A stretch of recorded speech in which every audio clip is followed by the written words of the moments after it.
ഇന്ന് തന്നെ ഡൗൺലോഡ് ചെയ്യൂ. കാണൂ നിങ്ങളുടെ ഫേവറേറ്റ് ഷോസ്. സമ്മതിക്കില്ല അല്ലേ? ഐശ്വര്യമായിട്ട് ഒരു പണി തുടങ്ങാൻ സമ്മതിക്കില്ല. എന്താ ചെയ്യാ? അതെ തങ്കച്ച, ഞാൻ വന്നിരിക്കുന്ന ജോലി ചെയ്യാനാ. അത് ഞാൻ ചെയ്യും.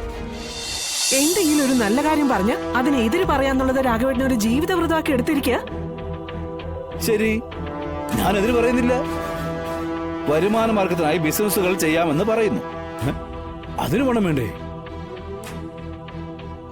അതിനുള്ള വഴി എന്തുവാ? അതിനുള്ള മറുപടി താ നീ എനിക്ക്. അതെ, ഈ വീട് സുബൈർക്കാന്റെതല്ലേ? ഒരൊറ്റ ലോറി ഓടിച്ചോണ്ട് ഈ വീട്ടിൽ നിന്ന സുബൈർക്ക ഈ കാണുന്ന സമ്പാദ്യം എല്ലാം ഉണ്ടാക്കിയത്. അതുകൊണ്ട് ഇവിടെ നിന്ന് എന്ത് തുടങ്ങിയാലും അത് രക്ഷപ്പെടാതെ ഇരിക്കില്ല സാറേ. പിള്ള ഇപ്പോഴും എന്ത് തുടങ്ങണമെന്നോ അതിനുള്ള വരുമാന മാർഗം എന്താണോ ഒന്നും വ്യക്തമാക്കിയിട്ടില്ല. നമുക്ക് ബ്ലോക്ക് വഴി കുടുംബശ്രീ ഉൽപ്പന്നങ്ങൾ വിൽക്കുന്ന ഒരു ലോണ് നമുക്ക് പാസ്സാക്കി എടുക്കാം. അതാവുമ്പോ തീരെ ചെറിയ മുതൽ മുടക്കിൽ അതിന്റെ ഒരു യൂണിറ്റ് ഈ വീട്ടിൽ തന്നെ തുടങ്ങാനും പറ്റും. ഈ കുടുംബശ്രീ ഉൽപ്പന്നങ്ങൾ എന്നൊക്കെ പറയുമ്പോ പലഹാരങ്ങൾ എന്തും ആകാം. അച്ചപ്പോ കുഴലപ്പോ അതല്ലെങ്കിൽ മുറുക്കോ മിച്ചറോ അങ്ങനെ എന്തും. ആദ്യം കുറച്ച് സാധനങ്ങൾ ഒന്നിച്ചെടുത്തിട്ട് ചെറിയ പാക്കറ്റിലാക്കി വിറ്റു തുടങ്ങിയാൽ മതി. അതിന്റെ വരവ് ചെലവ് എങ്ങനെയുണ്ടെന്ന് നോക്കിയിട്ട് പിന്നീട് അത് വിപുലീകരിച്ചാൽ മതി. Best best best. ശാലിനിയുടെ അമ്മേ കടയിൽ ഇതൊക്കെ ഉണ്ടാക്കി വിൽക്കുന്നതിനെ അവരെ ആക്ഷേപിച്ച് ഭാമ വിളിച്ചിരുന്നൊക്കെ ഇപ്പോഴും എന്റെ കാതുകളിൽ മുഴങ്ങുന്നുണ്ടേ. വെപ്പുകാരി, അടുക്കള റാണി, അങ്ങനെ എന്തെല്ലാം പേരുകളാ പറഞ്ഞേക്കുന്നത്. എന്നിട്ടിപ്പോ അതേ പണി ഭാമ എടുക്കാനോ?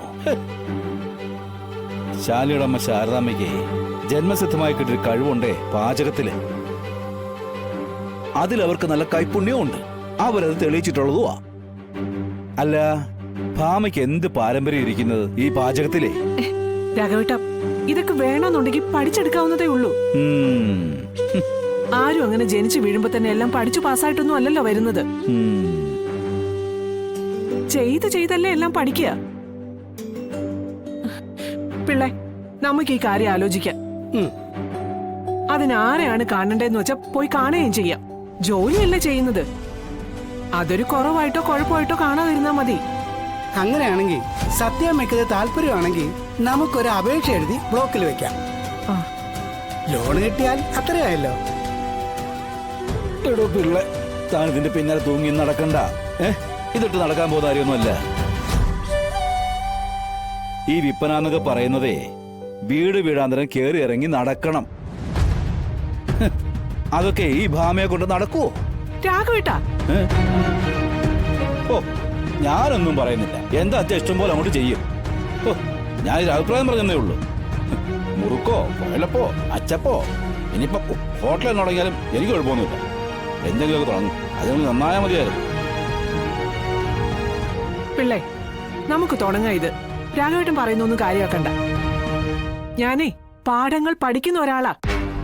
പഠിച്ചു തന്നെ മുന്നേറാനോ ആഗ്രഹിക്കുന്ന ഒരാളാ. നമുക്കിത് ചെയ്യാം. ജീവിക്കാൻ ഒരു വഴി നമുക്ക് നോക്കാതിരിക്കാൻ പറ്റില്ലല്ലോ. ഗതികെട്ട ഏത് പുലിയും പുല്ല് തിന്നാതിരിക്കില്ലല്ലോ.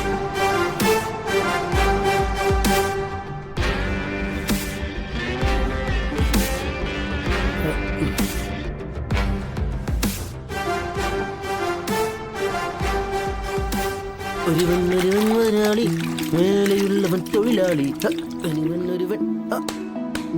ഒരുവൻ മുതലാളി, മേലെയുള്ള ഞാൻ തൊഴിലാളി. ഈ ക്ലാസ് ഇവിടെ ഒന്ന് അമർത്തി തുടക്കണേ. അതിന് വേനിക്കൊന്നുമില്ല. ആ കോട കൊണ്ട് അടിച്ചു കഴിഞ്ഞാൽ ഒന്നും കാണാൻ പറ്റില്ല. അച്ഛനെ, സത്യം പറയാലോ, ആദ്യം ആശാൻ ലോറിപ്പണി എടുക്കാൻ പോകുമ്പോ ഞാനൊന്ന് മാനസിക ആശാനെ താഴ്ത്തിയെന്നുള്ളത് ശരി തന്നെയാ. പക്ഷെ ഇപ്പൊ എനിക്ക് തോന്നുന്നത് ആശാന് പറ്റിയ പണി ഇത് തന്നെയാണെന്നാ.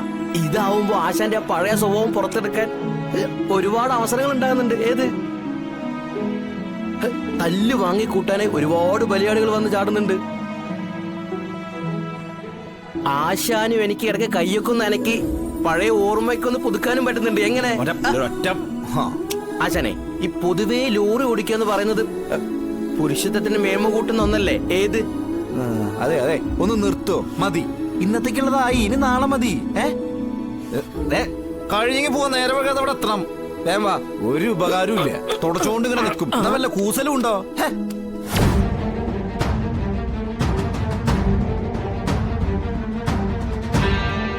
ദേ ആശാനെ, നോക്കിയേ.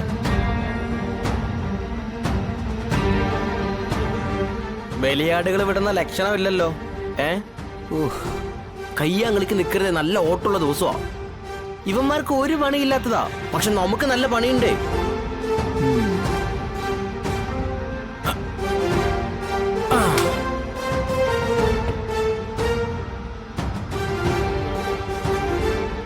അല്ലത് എന്താ വീണ്ടും ഇതിന് കുഴപ്പമുണ്ടോ? അല്ല, വരുന്ന രീതി കണ്ടപ്പോ ചോദിച്ചതാ. നീ മുതലാളിയെ സോപ്പിട്ട് ആ വീട്ടിലെ അച്ഛനെയും അമ്മയും കൊണ്ടുവന്ന് താമസിപ്പിച്ചല്ലേ? എന്റെ പൊന്ന് ചങ്ങാതി, അത് മുതലാളിയുടെ തറവാട്ട് വീടാണ്. ഇനിയിപ്പോ തങ്കച്ചൻ സാറിന്റെ അധീനതയിലാണെന്ന് എനിക്ക് അറിയില്ലായിരുന്നു. അതുകൊണ്ടാ.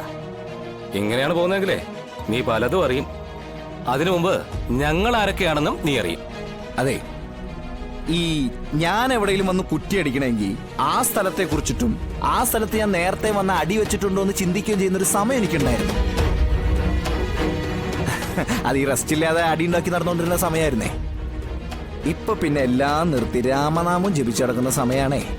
അതുകൊണ്ട് ഡീറ്റെയിൽ ആയിട്ട് അങ്ങനെ തിരക്കാറുമില്ല. സ്ഥലത്തെ പ്രധാന സാറുമാരെ കുറിച്ച് അങ്ങനെ തിരക്കാറുമില്ല.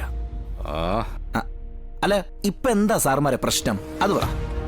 നീ ഓരോ ദിവസം കഴിയുന്തോറും ഇവിടെ നിന്റെ അധീനതയിലാക്കി കൊണ്ടുവരാനുള്ള ഒരു ശ്രമം നടത്തുന്നതായി ഞങ്ങളിൽ പലർക്കും തോന്നുന്നുണ്ട്. തൽക്കാലം എനിക്ക് തോന്നിയിട്ടില്ല, തോന്നുകയേ ഇല്ല. കാരണം നീ എത്രയൊക്കെ വളർന്നാലും ഇത്രയൊക്കെ ആവുമെന്ന് ചിന്തിക്കാനുള്ള ഒരു മാനസിക ബോധം എനിക്കുണ്ട്. സമ്മതിക്കില്ല അല്ലേ? ഐശ്വര്യമായിട്ട് ഒരു പണി തുടങ്ങാൻ സമ്മതിക്കില്ല. എന്താ ചെയ്യാ? അതെ തങ്കച്ച, ഞാൻ വന്നിരിക്കുന്ന ജോലി ചെയ്യാനാ. അത് ഞാൻ ചെയ്യും. അതിപ്പോ സുബേർക്ക് അല്ലാതെ മറ്റാര് തടഞ്ഞാലും ഞാൻ ചെയ്യും. അതെന്റെ മനസ്സിന്റെ ഒരു ഉറപ്പാ. പിന്നെ എനിക്ക് ചെറുപ്പം തൊട്ടൊരു ശീലമുണ്ട്. അത് എടുക്കരുതെന്ന് ആരെങ്കിലും കർശനമായിട്ട് പറഞ്ഞാൽ ഞാൻ എടുക്കും. അതിപ്പോ ദേവേന്ദ്രന്റെ അച്ഛൻ മുത്തുപ്പട്ടിൽ വന്ന് പറഞ്ഞാലും ഞാൻ എടുക്കും. എന്താ ചെയ്യാ, അതിപ്പോ എന്റെ രക്തത്തിൽ അലിഞ്ഞു ചേർന്നിട്ടുള്ളതാ. പച്ച മലയാളത്തിൽ പറഞ്ഞ തന്ത ഗുണമെന്ന് പറയും. അതെനിക്ക് വേണ്ടുവോളുള്ളതുകൊണ്ട് പറയാ.